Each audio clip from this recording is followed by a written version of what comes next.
Hit the record button for this Kirblog so I can tell you all how the series of Tome was created on this day in the fall. It is November 10th, 2015, and 4 years ago tomorrow is when the first episode of Tome, Terrain of Magical Expertise, this web series that I've spent all this time on, was released to newgrounds.com.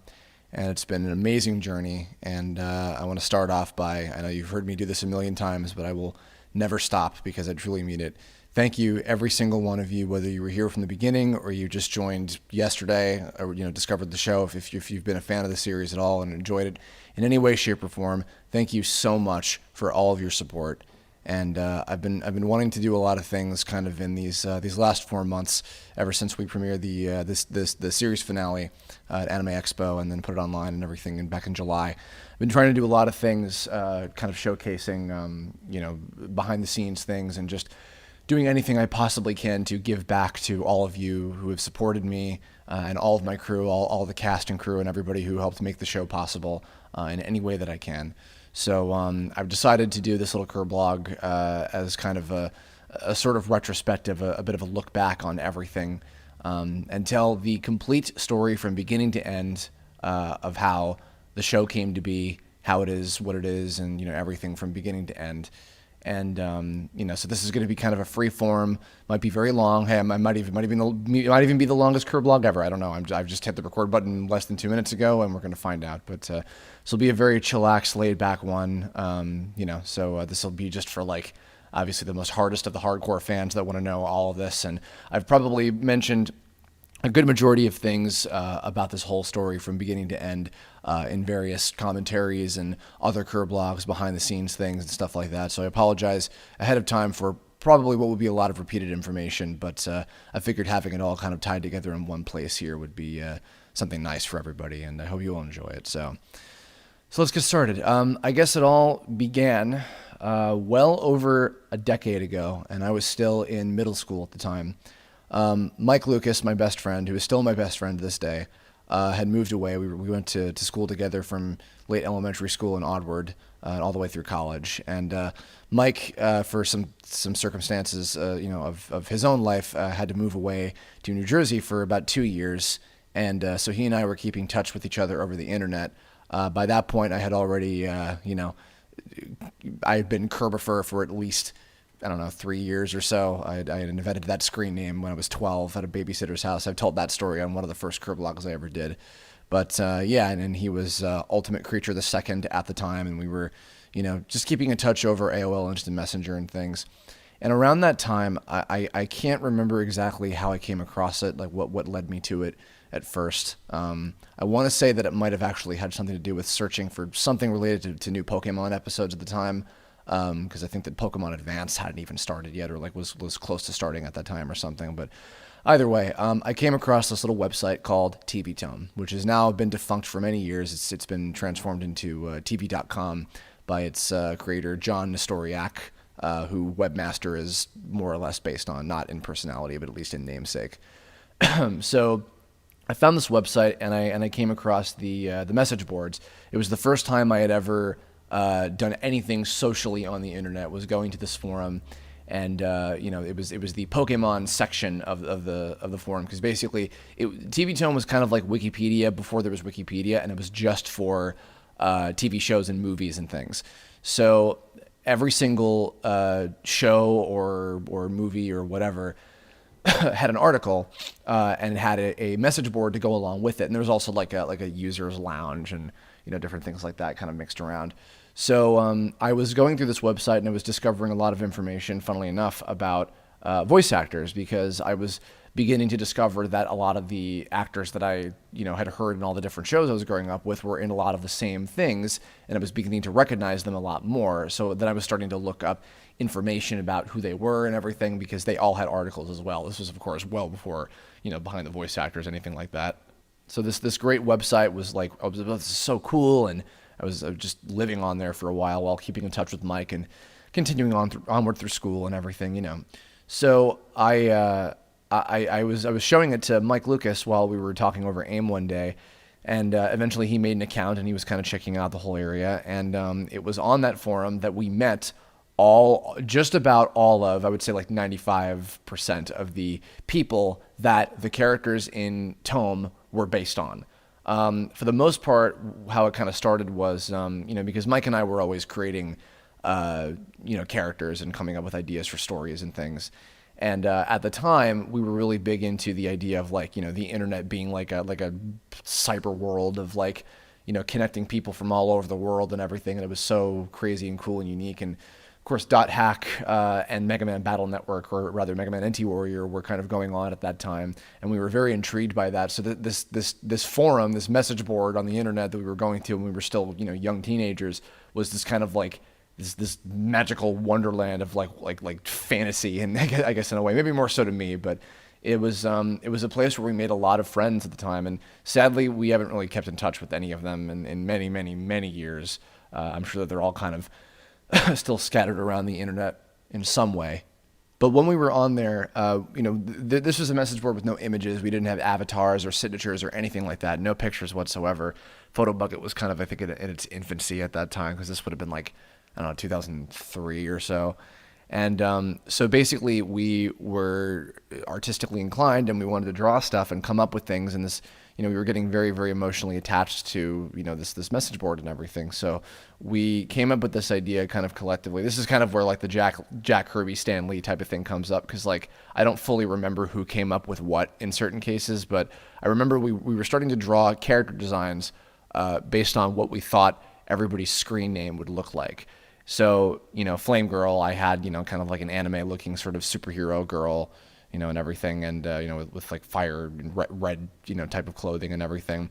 Game Crazed, I'm not entirely sure why I had this idea of I don't know, some kind of purple shadow creature thing, but, just kind of came out as I was coming up with ideas. Our friend Colin, who we went to middle school and high school with, had come up with the name Nylock, as it was Colin spelled backwards. And, we kind of just created some sort of weird, Dragon Man character out of that. Of course, the personality was very different compared to, how it was later. We just came up with all these different characters. And then from there on out, we sort of invented this sort of story, taking various elements from the .hack and Battle Network sort of things. And also things that were happening and unfolding at the time on the forum. The transformations and as well, that was all just us kind of playing around and making a story out of it. I don't know. It just felt like we were living in some kind of weird fantasy story or something, and we were really owning it and making a big thing of imagination out of it. I don't know. It's again, it's really hard to describe, but that's just kind of what was happening with it, more or less. And, it was continuing onward and onward and onward and onward for a long time. And as we were continuing to get closer and closer to all these people that we met. And so we decided one day, when we had all these different character designs and ideas and things, we kind of came up with the story. I started writing out an outline for what I thought was going to be some kind of comic that we were going to do together. I wrote a whole giant, outline of all these chapters and all these different events and things that were going to happen, and, where each of the characters were going to go. And that original story was completely different from any other, because obviously people who know where I'm kind of going with the story, they know that what happened with TV Tome Adventures and Tome as it was, but this version of the story, this very first one, and I unfortunately, I don't have any remnants of it anywhere anymore, but it was completely different from anything else that we had. There were a lot of vastly different things. There were a few events that I think carried over, but for the most part, it was entirely its own thing. But anyway, yeah, so we went through this whole thing, and then it ultimately just ended up not really going anywhere, but we still had the characters and we had these ideas and we wanted to do something. So a fair amount of time had passed. It had been at least a full year, and we flash forward to the summer of 2004. By this time, Mike Lucas had moved back home. He was actually staying with me and my family for a little while, as his family was in the process of getting back to Long Island, and we were hanging out a lot of the summer. And that summer, I was taking a course at this place called My Computer Learning Center in New York. In my hometown, Long Island. Separately from all this, by this time, I had become very intrigued by all the Flash animation stuff that I was seeing on Newgrounds from people that I would later go on to work with, like the Zerbs brothers and the Super Flash brothers, Legendary Frog, a lot of people like that. I was kind of seeing all their early stuff on Newgrounds at the time, and was very taken aback and very interested. And I was like, oh, I want to do this. because I had always dreamed, of course, of making, my own cartoons and movies and games and things. And, I was just so hypnotized by like, you can just get a program and like make stuff like that. I had been doing like, PowerPoint cartoons. I used very heavy quotation marks on that because they were just like still pictures kind of tweening around. And I've met a lot of people who have done that as well, at different points. They were like, oh, this is the closest thing I could do to making games and movies and things with just like crappy MS Paint pictures and clip art and, all that kind of nonsense. But once I got Flash and learned how to use it, suddenly this whole world of like, oh my God, I can make anything, kind of opened up for me. And so what happened was Mike Lucas, who was taking the class with me, I had taken him along with me just to kind of like see it and learn some different things along with me. We started making sprite sheets for all of the TTA characters, this TV Tome Adventures story that we had come up with before. And we were thinking about like, can we do something with this? Like, can we actually make some kind of like tangible story thing out of this? And so we did, and we started collecting together all these sprites. And at the time, we were also hanging out a lot on a forum called the Fallout Shelter, which I want to say it might still exist somewhere, but I'm not entirely sure. But either way, it's that was up, and that was kind of the place that we had sort of migrated to after TV Tome. We also had this other forum that we created for ourselves called Nintopia, which has long since been erased, but it was just kind of our own personal hangout area, I guess you could say. But anyway, so we went there, and we were just kind of getting enveloped in the whole world of like sprite comics and animations and things like that. By that time, I'd also made an account for myself on Newgrounds. I only had a couple minor things I had done. I did Inuyasha in a Nutshell, which was absolutely gross and embarrassing, and very derivative of the Nutshell cartoons that were happening at the time. And a little sprite movie called Mega Man vs. Plunger Man, which is just Mega Man versus Mario, and it was very stupid. But I did those two things, and they managed to get through the portal without being blammed by some miracle of Christ, probably just because they used pre-existing characters. And then I decided to just go ahead and start making this TV Tome Adventure story as a series of Flash cartoons using these sprites. I had some drawings that I had scanned for like the avatars. This was very like, kind of a ghetto sort of production. It was literally just me doing everything, and the only help that I had really was, Mike Lucas and a few of the forumers with making the sprite sheets and everything, because I wasn't the greatest at pixel art in the world. But yeah, as far as producing the episodes go, I basically just did them all entirely on my own, animation and tweening them around and doing everything. And so I started doing them, and that just became. I remember at that time, this would have been like fall of 2004, which was over 10 years ago that I did this. I did the first episode of TV Tome Adventures. I think it was sometime in August, if I'm remembering correctly, like late August. But I just put out the first episode, and it was an incredibly small niche sort of audience, but the episodes were going through, and basically I made that into my life and my free time. As every time I get back home from high school, I was in high school by this point, and I would just whip open Flash and I'd start making the episodes. I'd just work forward. I'd get a bunch of backgrounds. All the backgrounds were literally just taken from other pre-existing things, and I just made a story out of it, and just kind of moved the characters around and did everything. And it was very bare bones. There was no voice acting or anything. They were just like some, sound clips of us, like, doing attack noises or whatever. That was it. It was like nothing. But I was doing all that for a long time, and it was just all I cared about was like making new episodes of the show and, telling the story. And I didn't care how many people saw it. I didn't care that like it didn't have a massive fan base or whatever. I was just doing it and completely enveloped in the idea of telling this ongoing story, because the biggest thing that I was always drawn to in terms of like creating stuff as a kid was, telling a long ongoing story with a lot of characters in a big universe that you could sink your teeth into. I've definitely talked about, again, a lot of the stuff I've all talked about already in many other Kirblogs and commentaries and things, but it bears repeating that is the thing that I love the most, is having a long, ongoing, amazing, to me, story, whether or not it's amazing to other people or otherwise. But yeah, I was lucky if we'd get like, in the thousands of views for each episode as we put them up. And so we went through the whole thing and did a whole lot of these, and, went on for years, at least 2 or 3 solid years, I believe. When I got up to the 30th episode, which was the season 1 finale of the TV Tome Adventure series, I decided to have that be my first foray into doing an entire animated sequence with voice acting. That was the first time I ever. Well, I mean, I had done the Inuyasha in a nutshell and the what is it, the Mega Man versus Plunger Man thing. I had done that, earlier with like, a full like back and forth conversation of voiceover, but this was the first time I was telling like a real story with like a cast of people and not just like me and Mike doing everything, or like the people that we knew from the computer learning center that we went to and all that. I remember when that episode came out, I was really proud of it because I felt like it was the first like complete thing I had ever done, and I'm sure like looking back on it now, it's totally silly and weird and ridiculous, but at the time it was a big deal to me, and I really wanted to.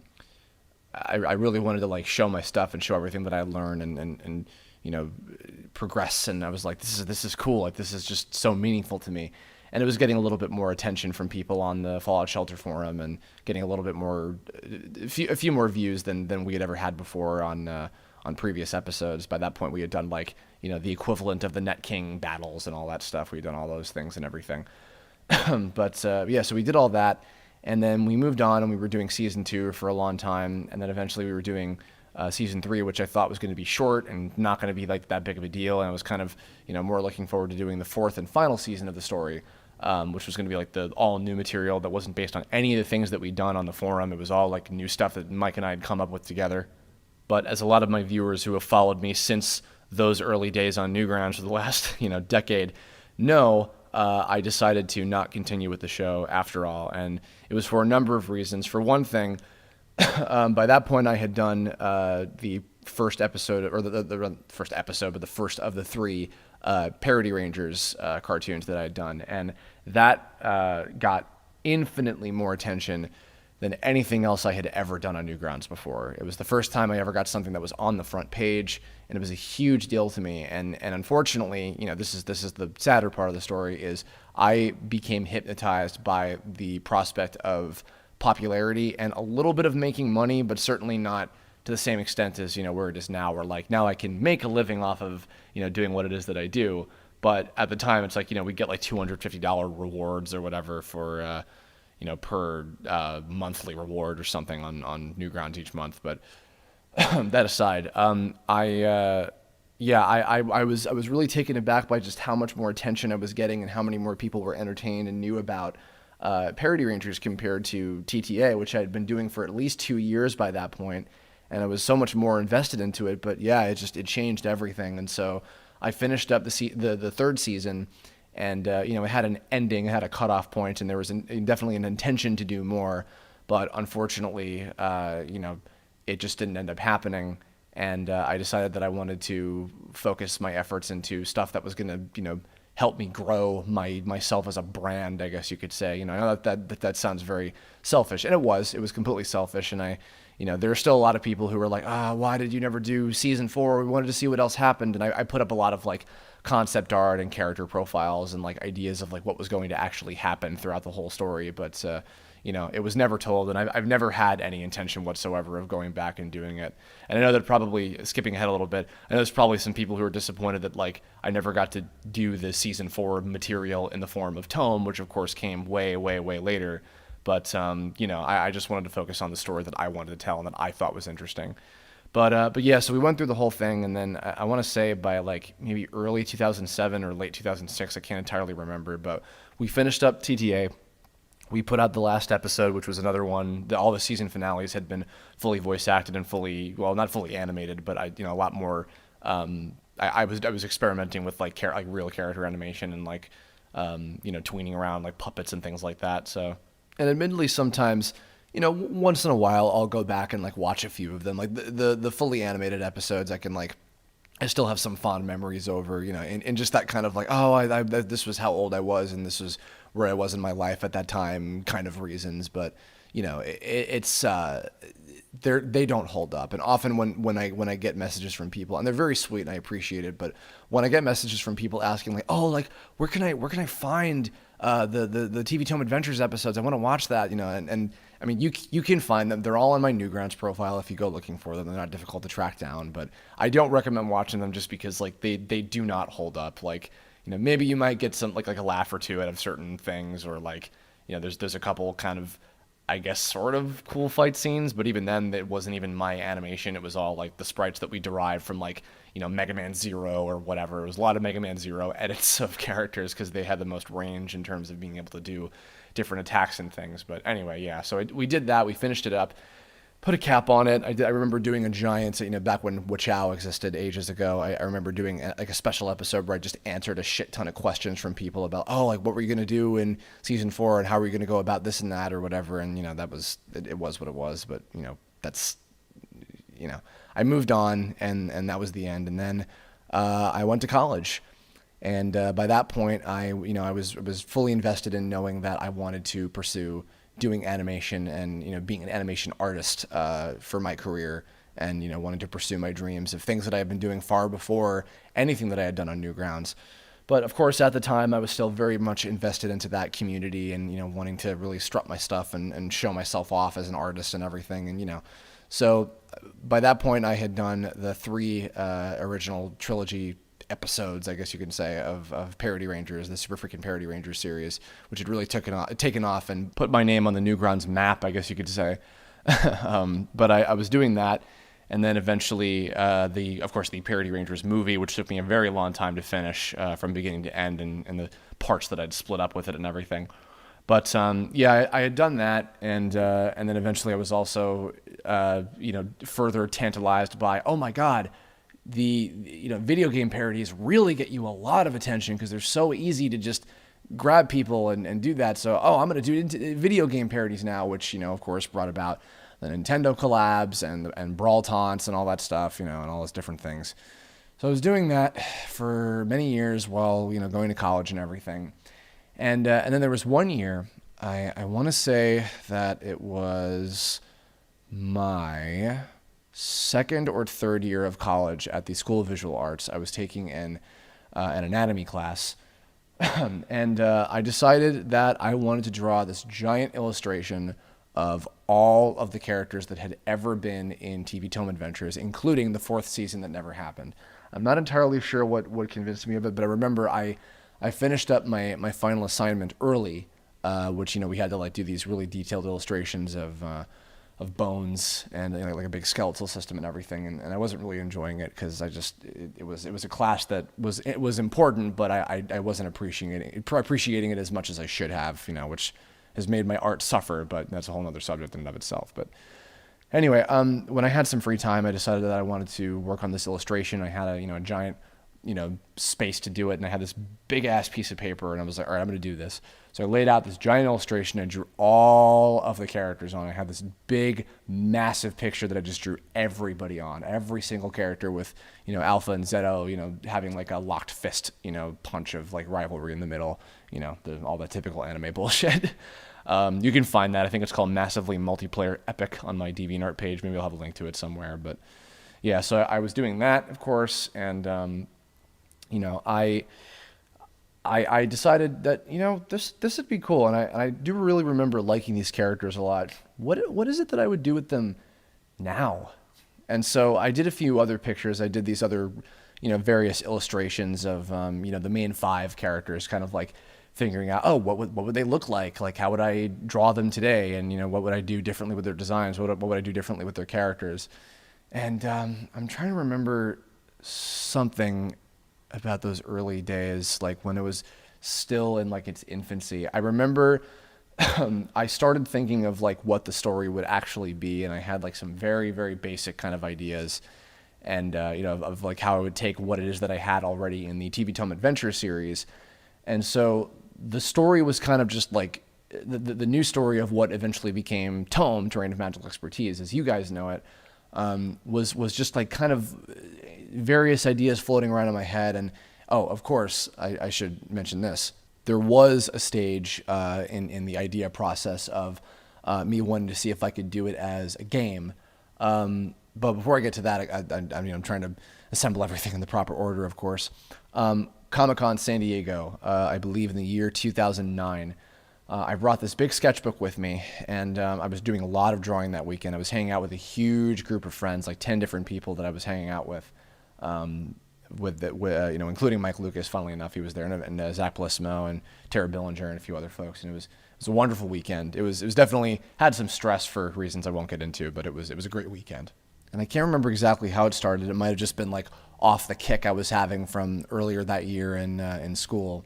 Very well, easily. Yeah, you know what? Actually, yes. I think that is exactly what it was. I think, you know what? Okay, yes. Now I'm realizing it was summer 2009, so that was just after my second year of college. So yes, it was my second year of college. I did that big illustration. I started drawing all the TV Tome characters again, and then that summer I started drawing like concept. And I if whenever I get to go back home, I want to see if maybe I can scan that stuff and finally put it up, because I've been sitting on it for over 5 years now. Maybe 6, I think, at this point. Jesus Christ. It was all this concept art and the original design sketches that I did for every single character in the show. All the main 5, all the side characters, all the hackers and everything. I think there were a couple that I didn't draw yet, and I designed them by the time that I got up to actually doing the show. But I came up with the designs for all of them, and I was really, really invested in, and really deeply like thinking about, like, man, maybe I could do this at some point. The following summer, by that point I'd just still been coming up with like various ideas. I wasn't really going ahead with anything, because by, in the middle of that time I was doing all the Nintendo collabs, and I was doing, early pre-production work on my thesis film, and wanting to finish up the Parody Rangers movie whenever I would have the chance and all that. So I was filled up with a lot of different things at that time, and it wasn't even something that was on the table. But the following summer in 2010, I was still working at this one place called Eduware.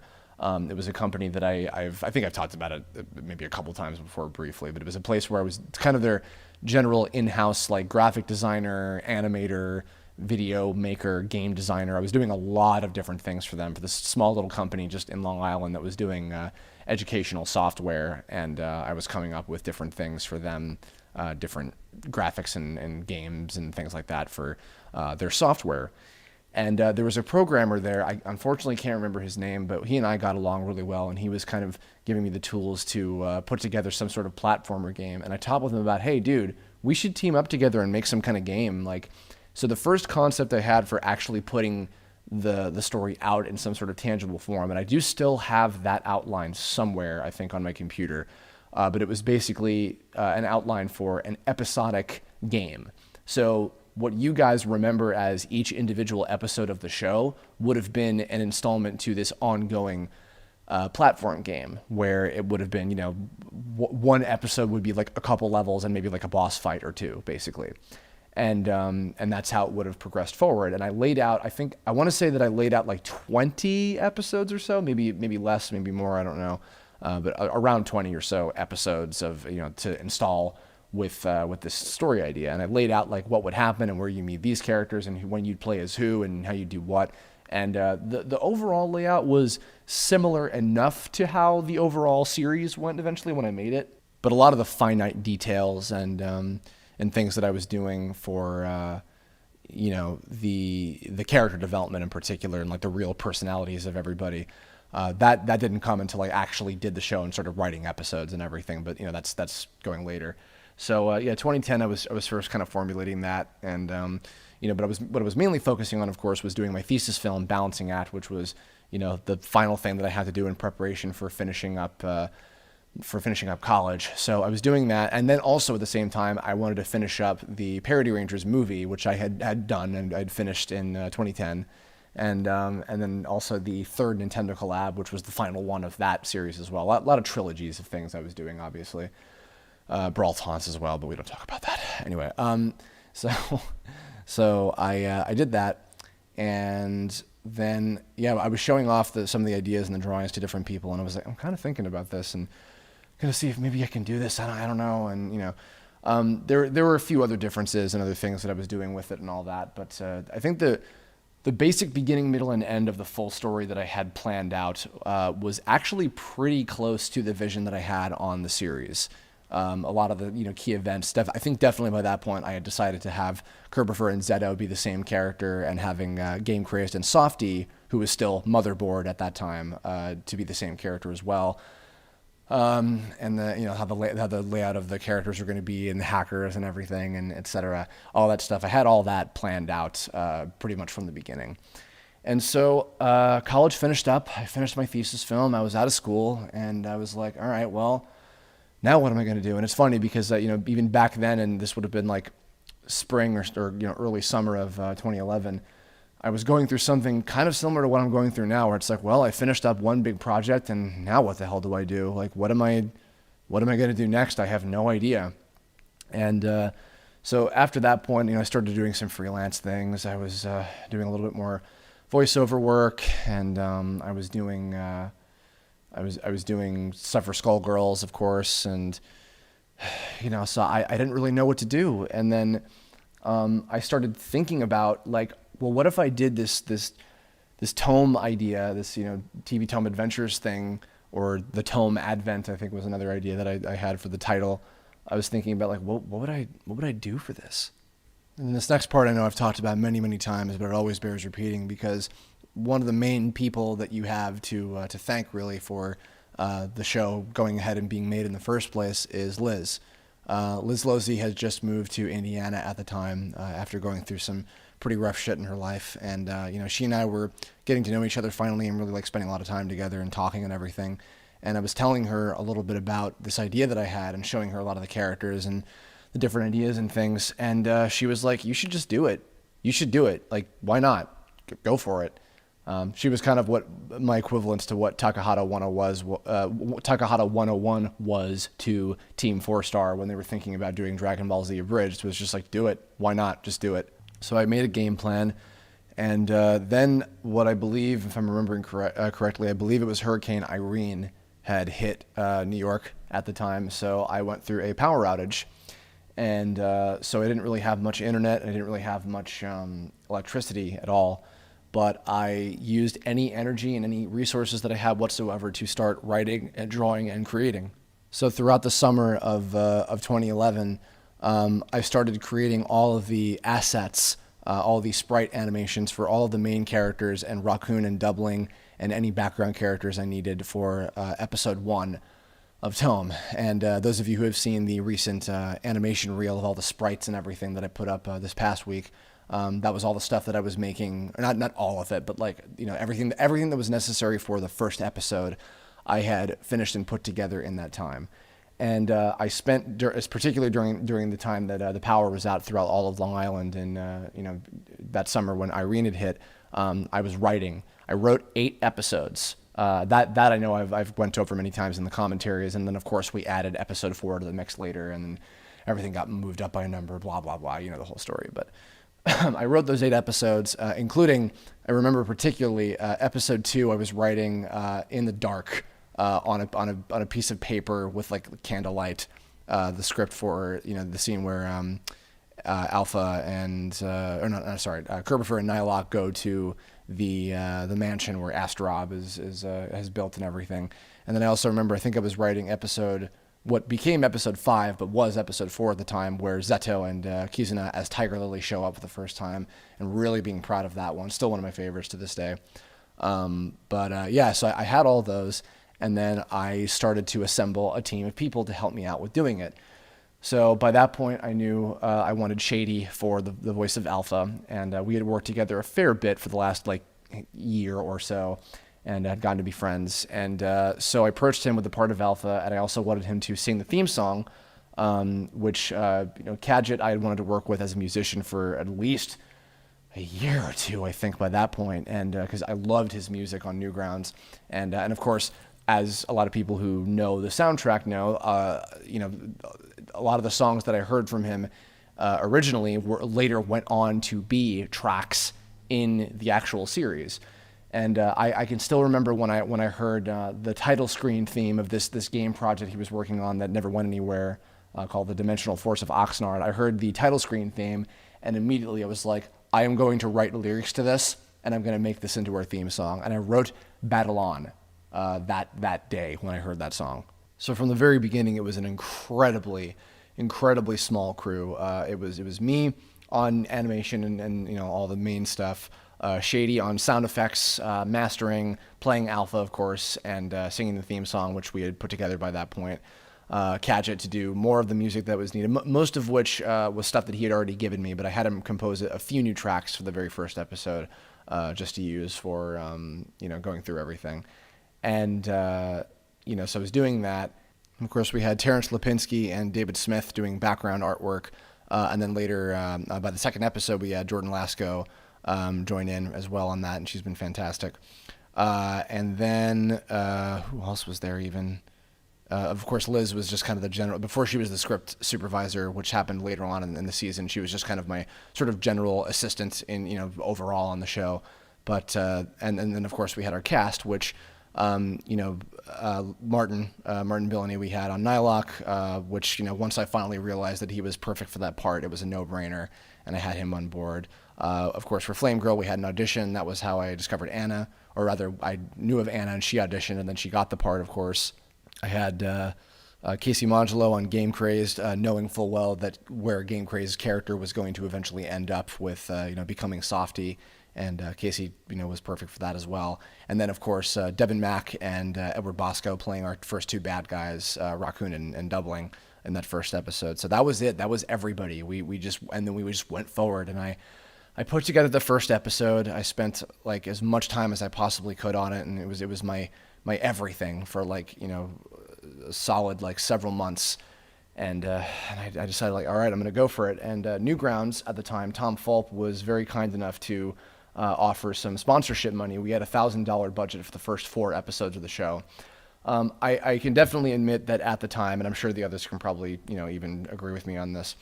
At the time that I was working on the first episode, by that point I had been very, very ingrained in the sort of Newgrounds community, but I didn't really feel like a sense of belonging to a lot of the other animators and creators and things on there. And, by that point, unfortunately, YouTube was already beginning to sort of take over, and a lot of folks were kind of migrating over to there because that was where people were able to make a lot more money with ad revenue and everything.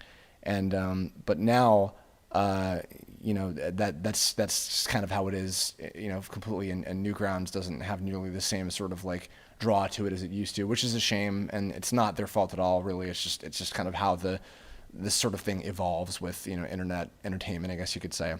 But either way, I definitely wanted to feel part of something bigger, and I thought that having an original series, finally doing the type of thing that I'd always really wanted to do, making an original series with characters that I created and not doing any more parodies or spoofs or whatever, with characters that I didn't make and profiting off of them, finally leaving that stuff behind me and going back to what it is that I really wanted to do ever since I was a kid.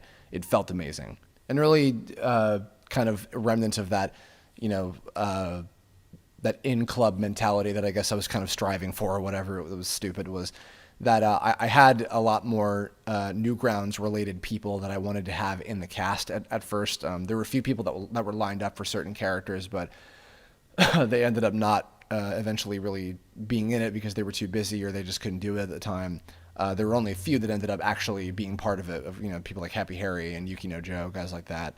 And Chris O'Neill and Zach Hattel, which was kind of a whole nother story in and of itself. But, so I don't regret where it went because, it became much more about just, no, this is what I want to do. It's not about who approves of me or who likes me, or if I become more renowned by my colleagues or whatever that I'm trying to impress. It's who gives a shit? That's not what this is about. I'm doing something that makes me happy. I have a wonderful crew of people that are willing to help me. And then especially by the time we started the second episode, we opened up for the first time, allowing people to donate and get background characters in the show to decorate the world with different people. And that was amazing because we had this whole giant, scape of people, all this giant world to decorate with all these different characters and everything. And that was awesome. There were so many people who wanted to be part of it. And even more so later when, of course, we did the crowdfunding campaign for season 2. So I'm very, as I always say, I'm so incredibly grateful for that. But I was going back a little bit, so I'm kind of jumping all over the place. I apologize for that. But so we premiered the first episode of TOME at Youmacon 2011 in Detroit, Michigan, and I believe that year I was able to actually go as a guest, which was a huge honor, and I was able to do my Kerbifer's Flash Stravaganza panel that year, which was awesome. And so we had a panel, and actually I remember this too. At the time, I was working on another project that it was kind of like in competition internally with myself for Tome, because it was something else that I thought actually might have. And you know what? It's very possible that this might have been an even bigger thing for me than I originally thought. But what I was going to do was actually a review show that I was going to pitch to thatguywiththeglasses.com at the time, which is now just Channel Awesome. And Doug himself, Doug Walker, actually even really liked the idea. It was going to be a show called Frame by Frame, which of course now, the folks at the Film Theory channel have kind of coined, but, separately from this, they didn't really even know about this. It was going to be a review show of Kirblog, the character that you know from Tome, as an animated character reviewing animated shows and movies and things like that. And I wrote and animated and recorded everything for the first episode, which was going to be covering Doug, the Nickelodeon series. And I had 8-Bit Mickey from Channel Awesome at the time helping to do the editing. And that first episode was, I want to say, like 99% done. We just had a couple minor tweaks that we had to fix around. But yeah, it was like almost done, and we were going to pitch it, and the people that were running the site and everything were really interested in everything. But unfortunately, or I guess rather fortunately, it didn't go anywhere, because I think the original intention, and you guys would think I am insane for thinking this, but I think my original intention was that I was going to get one episode of Tome done every month, and one episode, and maybe like, cohesively one episode of Frame by Frame done every other month. And then eventually I decided to just not bother with Frame by Frame. I just kind of left it alone, and we didn't bother with it. And then I just focused entirely on Tome. But I still thought at the time that I was going to be able to get an episode done every month. And at first I really believed that, because we did the first episode, we put it out later that, about a week later after the convention was over, on November 11th, 2011 at 11:11 in the morning. And even though I think I had the mentality at the time of like, all right, well, who knows if this will go beyond just the first episode, I have no idea. I was so already invested by that point and in love with these characters and wanting to tell this story that I just went right on ahead with it and just decided to do it. And, I hadn't stopped. I mean, there were breaks at different points in between episodes and things, but overall, I decided to continue onward with it. And, that's just how it went. But yeah, so we went forward with it. And then I remember also, not long after, we premiered the first episode in late November, of 2011, I went to go visit California for the first time, because I was trying to get used to the area and look into, possibly moving out there. Edward Bosco had been living there for a little while. Kira Buckland was just in the process of moving back there after she had moved back home for a little while and everything. And Devin Mack was with us. And as I was getting closer and closer to Mac and Bosco, for instance, I decided that I wanted the two of them to be, a little bit more of a part of the show. So that's when we came up with the Hacker short, and I did that. We recorded and put it together and edited and did everything necessary for that short. That when we were like just there in California, we were staying at Edward Bosco's house. And funnily enough, I also met Sarah Williams, who would later go on to be Saturn Diva in the show, because we were staying at her place at the time. So we did that, and then yeah, we continued forward, and I managed to get episode 2 done before the end of December. I think at the very tail end of December.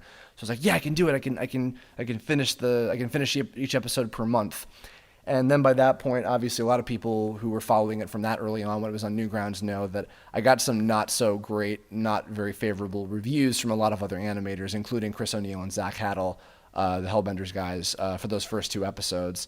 And, it was like, oh, God, I don't know what I'm doing. So eventually, after, I and both of them kind of went back and forth and were sort of tussling over some things, eventually we kind of, reached a point of camaraderie, and we're like, all right, like, clearly there's good intentions behind this. So, we apologized to each other, and then they were, particularly Zach, gave me some directed, not to discredit Chris too. Chris was very supportive, but Zach also, he gave me, some different pieces of advice and things that I could do to make the show better. So I took a little bit of a break, and then eventually I finished episode 3, I want to say sometime in March, I think, of 2013. 2012 of that following year.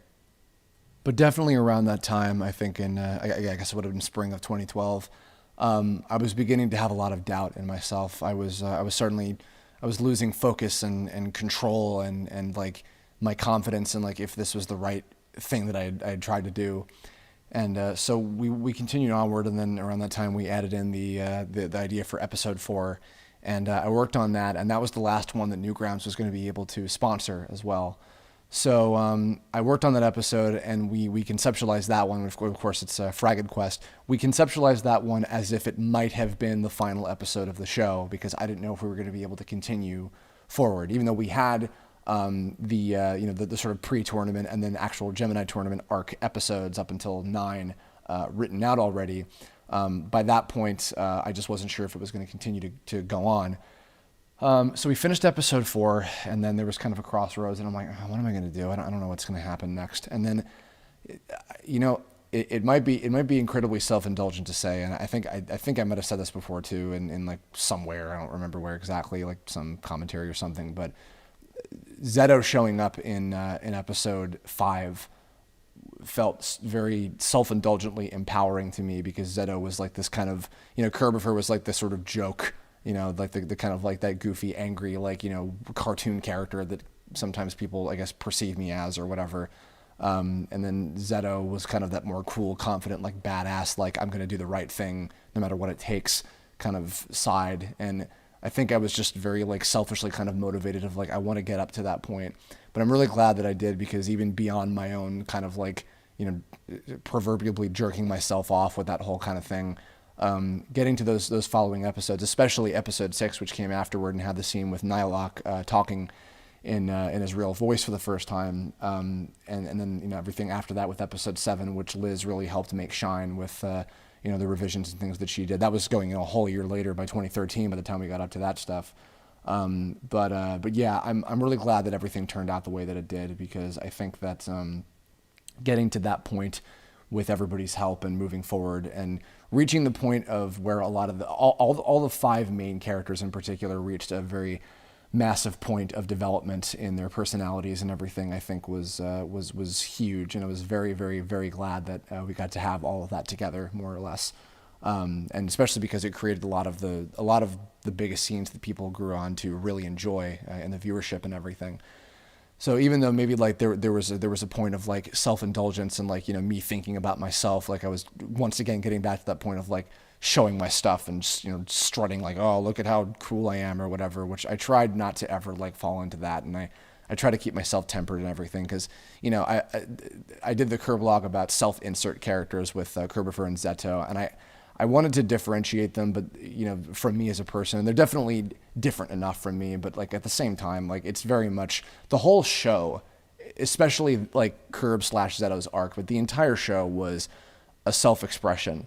It was something that was always basically there for me, in a time of, if I was ever feeling like in kind of a dark area of any kind, whenever I was going through anything really bad, I could always, TOME was always there for me. It was always something for me to fall back on and, envelop myself in and just completely go 110% on. And, I tried to, having all of you guys and gals and everything in between, all of you who enjoyed the show out there, and supporting it and wanting to see where the story was going and wanting to see everything continue. Like that was a huge point of motivation for me to keep going, because I wanted to present a satisfying experience to everybody. I wanted to give the experience that I was looking to see and I was looking to have myself, and have everything come out of that and all. And I didn't want to just leave it unfinished, so I carried onward. And then, so kind of going back a little bit, rewinding, we had another Youmacon later that year, 2012, which was a wonderful weekend, because we went to go see Wreck-It Ralph, me and so many different people that I cared about all in that room together. We went to go see that movie at the Detroit Convention Center, wherever it was. I think it was the Marriott, where they had a movie theater built into it. And we saw that movie, and we had the panel, and we premiered TOME episode 5 on the big screen to people, and continued onward. And then later, the following year, when 2013 started, I had 2 cons in a row that I premiered episode 6 at, which was a big deal. And of course, we had the auctions for all people to donate and get their little cameo characters in and everything.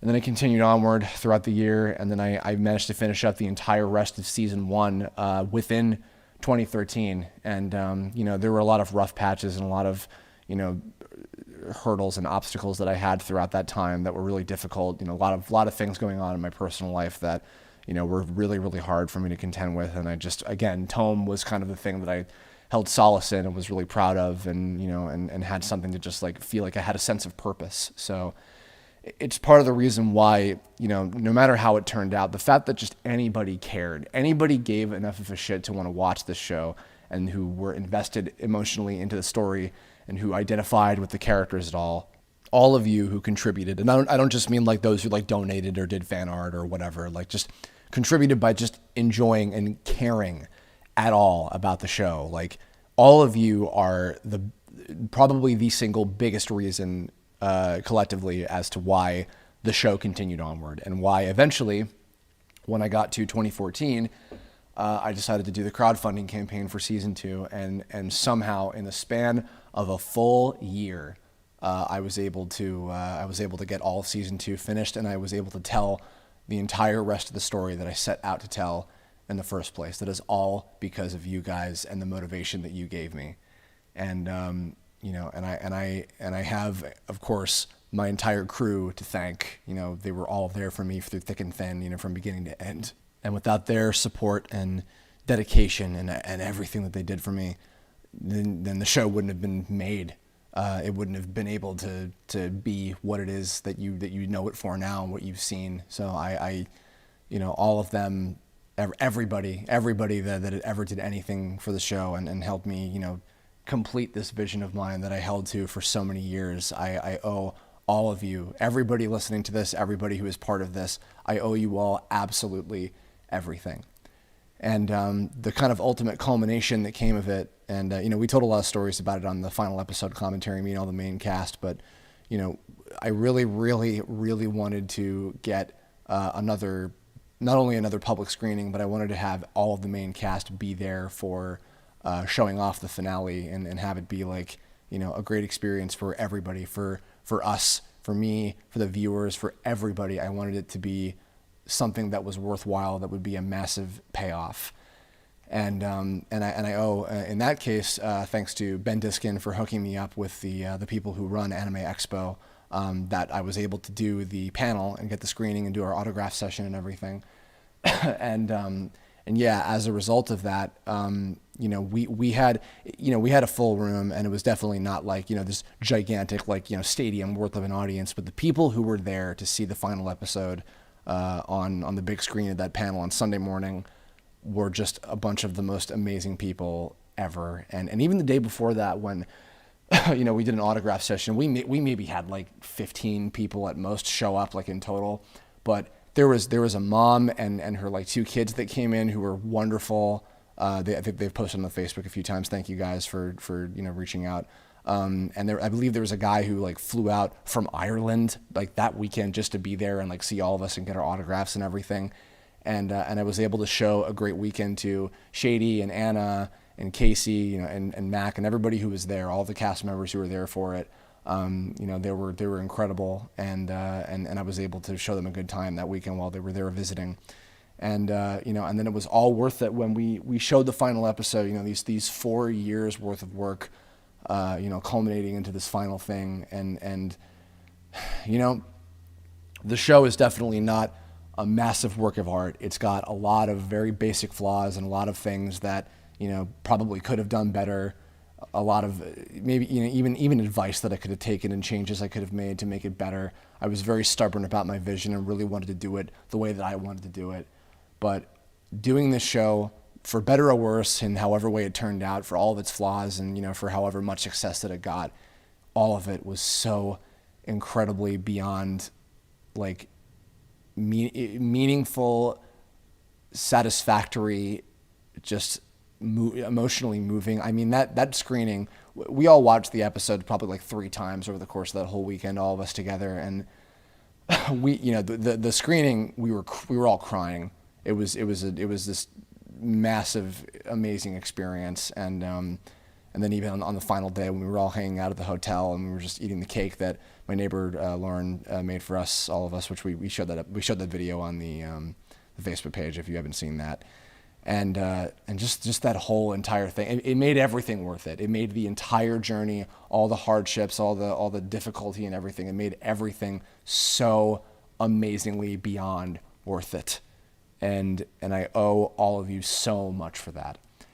And here we are, here we are 4 years later to the date, from putting that first episode of me just taking this risk and doing everything. And I really think about it. I really try to like stop and sit down and think about it. It's, even though there's probably a lot of like self-indulgence in like the way that I had the characters that were based off of me and, what I wanted to do and my own experiences kind of coming throughout that and everything.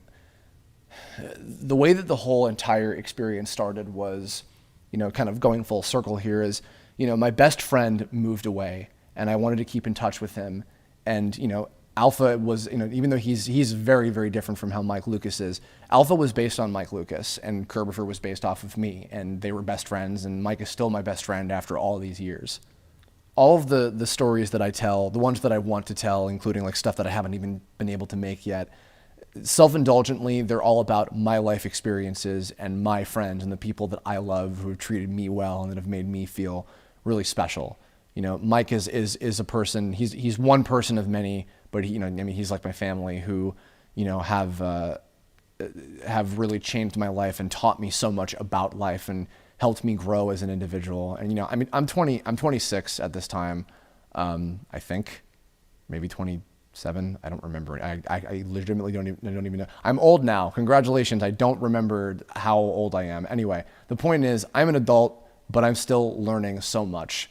I can never stop learning, and I continue to make a lot of mistakes. I'm a massive fuck up, and most people that know me personally know that. I still continue to this day to do a lot of stupid things, and I've hurt people, I've done dumb things, and this is not a fucking sob story. I'm not looking for fucking sympathy or whatever, but just, I'm human, and making something like this and showing off my creative ability and just putting it into some sort of self-expression through a show like this and trying to pay tribute and give back to the people that inspire me and who I love and who love me. It's my way of living. It's and not like, yes, monetarily, but just exist. It's my way of existing. It's my way of like knowing that I am who I am and that I love to do what I do and that I exist for this purpose. And what I try to do also is, one of the main major things that I've learned in, these last 4 years of making the show is that, it's really all about the impact that you leave on other people. And,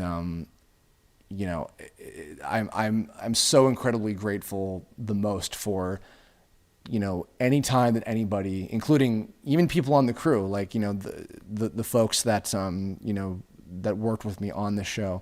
I'm so incredibly grateful whenever somebody tells me that the show affected them in a positive way, that it was, anything as simple as like, oh, that scene with the campfire where they're all talking and they really establish how great friends they are, even though they just met each other over the internet and they're just playing a video game, or that scene where Nylock was finally like owning exactly who he was and, and he was finally being honest with himself and to Game Crazed and everything. And, or that moment where, this character was revealed to be this and, why this character was doing this and everything. And, anytime anybody would ever tell me that, and then they would tell me that it was something that they related to very much and it was very powerful and emotional for them in any way, shape, or form, that means so much to me beyond even any description I could ever give. And it should be, if anything, the point of what it is that I do. And that's not to be like, preachy, like, we all have to teach everybody a lesson with what we do. But I've grown up always loving stories that you walk away with some kind of lesson from, having anything that you can take away from, even if it's something negative, or even if it's like a tale of like, don't do this, which, I have stuff like that too. If anything, I kind of tried to make Kirblog and Zeto be a cautionary tale of like, don't do this, while Alpha and, the others are kind of a more not a cautionary tale, but a tale of like, this is what happens when you have the support and the people to fall back on there. And, and stuff like, what we did with Raccoon even, and, what Mac did, and what Mac and Bosco kind of helped collaborate with me on to, and everybody who lent any kind of, support or anything whatsoever to that character's growth throughout the whole thing that came completely unexpectedly. It just kind of evolved, like stuff like that. And even, again, in that case, like that affected Mac very, very positively in how Raccoon ended up being like a gift to him that he has always been so appreciative to me for. And, like all of this stuff collectively, it's just 4 years of my life that I spent and I dedicated to this, that I tried to really do my best and to push myself and to deliver something that was satisfying to myself, to my crew, to all of you. It was all worth it. All of you, everybody, any of you who are listening to this, you all made it worth it. And I'm sorry that I'm kind of going off into tangents and going around in circles and whatever. That's an oxymoron. Whatever. I'm rambling, but I can't express it enough. I really can't. There's so much to this, and I guess I might as well say I was going to save it for another thing, but whatever. So at the time that I'm doing this, I know that I teased back in the panel that we recorded of the of the season finale and the series finale, that is, that I asked everybody, hey, would you like to see season 3, or would you like to see a game, or would you like to see both, or neither, or whatever. At the time that I'm doing this, I have no idea what my future holds in general. Right now, I'm once again at kind of I guess not so much a crossroads, but like a moment of I'm trying to figure out what's going to come next for me in general. Just like what happened with when I finished college and I wasn't sure of what I was going to do, and then eventually I had that push to just make Tome, and that was those 4 years was all of that. Of course, obviously lots and lots and lots of other things happened in those 4 years, but Tome was the guiding light that I had throughout all that time, and that I'm very grateful for. And I don't know if Tome is going to continue to be that, and I guess I'll just give some open transparency. I do have ideas for, there's no point in hiding it by this point, but I do have ideas for more stuff with Tome. The story that I told from these 16 episodes from beginning to end is the story that I set out to tell in the first place. It had the ending that I always wanted to. It had the ending that I wanted to give to TV Tome Adventures, the live action sequence with all them meeting each other in real life. I wanted to do that for the end of TTA, and had no idea how I would have ever been able to do that. And now, thanks to, again, all these amazing people in my life, I have the resources and the ability and the skill combined together, from learning from them and doing all this stuff. I was able to do that. I was able to make that vision happen in a way that I never expected would ever come about. And I do have ideas for something beyond that original vision, but I don't know right now at this time if anything relating to the terrain of magical expertise is the best route for me to go. Because I moved out to California to pursue my dreams of working in the animation business. And there's a lot more that I can do, and there's a lot of different things that I can do to push myself and do better and better and better with each thing. And I don't know if I just right now, I don't know what the best thing is for me. And that includes, this is just to be realistic. I don't know if, say, making another Tome season, which, yes, I do have ideas for that are fully fleshed out. And I appreciate all the messages of people giving ideas and wanting to contribute and everything. I really do appreciate that. I have an idea for it. I just don't know if spending another year on another X amount of episodes, however many there end up being, is the right thing for me to do next. Making a Tome game, I'm still learning so much, through the folks like at Cryamore or A Hat in Time or, Black Hole and the guys from Fuelasoft and all that stuff. I'm still learning so much about actually what it takes to make a video game. I have no idea if I'm even remotely ready to do that. If I were to do a Kickstarter and get a shit ton of money to do that, and then I don't want to, end up disappointing everybody, and because I don't know if I'm ready to do that. I don't know if even that's the right way to go yet, or if I'm even equipped enough to be able to do something like that. I don't know. I don't know what is going to come next and what is the best route for me to take. I'm involved with a lot of different things right now, with a lot of different projects, pretty much as a result. Almost all of them are as a result of the work that I did on Tome, and that I met a lot of other different people who were willing to be there for me and help me, and people like the Living Tombstone and the Nostalgico guys who were doing Cryamore, and all these different people, the Team 4-Star guys, all these different people who have been supportive to me and were impressed with what it is that I did on this show. Thanks again to all of you guys, and now I have some different things that might be up in the air, but they're in the hands of other people. And all I have kind of to myself right now is continuing to do freelance and continuing to produce stuff like this. And of course, I'm going to keep on doing Kirblogs, every week, as always. But yeah, I don't know. I can't say that I'm at a crossroads because I just don't know. There's a lot of uncertainty, and I'll even admit there's a lot of fear. I'm afraid of what the future holds for me because I don't know what it'll be. I don't know if it's going to be the right thing or not. I have no idea. And, to be fair, I didn't know if Tome was going to be the right route to go when I started it, but I just went for it and I did it. I had that encouragement, and I have a lot of people still. I have even more people now encouraging me and being there for me, including, again, everybody listening to this. And, even the people who aren't listening to this, everybody has been so encouraging and amazing. And I'm still very grateful for all of that. But I don't know. Unfortunately, and I hate to disappoint everybody, and I admittedly, I was kind of hoping that by the time that I got up to this anniversary that I would be ready to, I don't know, give some kind of news. But I'll be totally honest with you all, I don't have anything. All I have are these words, this story, and my thanks. I don't know what the future holds for Tome because I don't know what the future holds for me.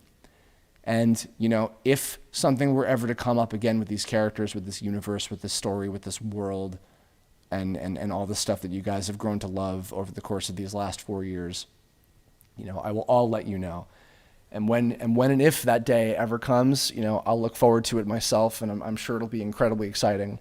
But I just don't know right now, and I don't want to end on like a somber note or anything. But I want to be honest with all of you, and But again, that doesn't mean that I don't appreciate all of the thoughts and the dedication and the want for more. The fact that everybody is like hoping that there might be something else someday, and I really appreciate that. And whether it happens or not, just again, your dedication is amazing, and I can't thank you all enough. I've thanked everybody a million times, but again, I'll do it forever because I truly mean that. And yeah, so I have I guess to kind of wrap this up, didn't break a record, didn't break Ben Diskin's record of longest Kirblog ever, but we certainly went for a solid, amazing hour. And thank you all if you've listened to this far, and I hope you enjoyed this little kind of trip down memory lane and everything. So as we're wrapping things up, I'll just say I'm going to leave an annotation here. That I wanted to share the thoughts of many other folks that helped make this show happen in the first place. So what I did was I reached out to as many cast and crew members as possible and asked if I could get just some thank you messages, some general thoughts from everybody who helped make the show happen. I was able to get as many as possible. Not everybody had the time or couldn't think of what to say. But I'll say on behalf of everybody right here that we all appreciate everything that that you've done and just all your viewership and your enjoyment of the show. But I'm going to let all of them tell you, everybody who had time and was able to record a little thank you message from all the cast and crew. So I'll have an annotation here. You can click on that and check out the video of all the thank you messages from everybody. And tomorrow, on the day of the actual anniversary, I'm going to have two special videos. The first of which is also thanks to not just the cast and crew, but thanks to all of you as well from the crowdfunding campaign. Those of you who donated and got some of the special the character voice requests from the season 2 crowdfunding campaign. I got permission from a bunch of the donators to actually showcase a lot of the requests that people had of the actors doing different things in character and all that. And I assembled together a bunch of the coolest ones and the funniest ones and put them all together. And that's going to be a quick little video of just all those put together. I think you might find some enjoyment out of that. And also thanks to one of our guest musicians, Ivy Tran of Steven Universe and Cryamore fame. She arranged the little piano version of Battle On that we used for the very last scene, the last episode, the live action sequence of all of our heroes meeting up together in person. We had all that together, and she gave me permission to post up the tune on my channel, so I'll be putting that up. It's both of those videos that are going up tomorrow will not be monetized. I'm not making any money off of it whatsoever. They're entirely just a gift to all of you guys from us, the cast and crew, as well as the thank you messages that I'm linking to here. This is just a gift from all of us, from everybody who worked on the show, from everybody who were able to support the show monetarily, and otherwise. And again, anybody and everybody, no matter what you did, even if it was just as simple as watching the show, whether you enjoyed it or not, you have my infinite thanks. And while I don't know what the future holds, I hope that whatever it is maybe even bigger and better than Tome. And and that's not to put down what I've done for these past 4 years at all, because I'm still so proud of it. But the point is to push onward and upward and go forward, whether it's Tome related or otherwise. I want whatever comes next to be even bigger and better. And I just hope that you'll all stick with me and you'll all be patient. And as I continue to hopefully grow and learn and evolve as an artist, as a human being, as anything and everything. And so thank you so much for your dedication and support. That's going to wrap us up. So any comments or any final words or thoughts you'd like to leave about anything, please feel free. I'm sure as I always often try to do, I look through these comments and maybe I'll respond depending if there's anything else for me to say about particular subjects. But yeah, thank you all so much for listening. Thank you all so much for watching, for enjoying, for anything and all that you've ever done on this. Thank you. And I feel it's only fitting we're about to approach 1 hour, 11 minutes and 11 seconds. So I'm going to draw this out just a little bit further.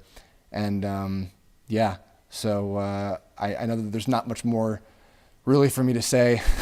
It's just for the sake of filling up the the time slot. But yeah, I mean, I hope you look forward to whatever it is, whatever comes next. And I hope that you can look back on the show and still enjoy it for all of its flaws and for all of whatever it might have meant to you, if anything at all. If you have any particular memories to share about any point of the show, even back in the TTA days, anything at all that you want to share, let me know in the comments below. And again, thank you so much for absolutely everything. And I will see you all in the very, very near future. Goodbye.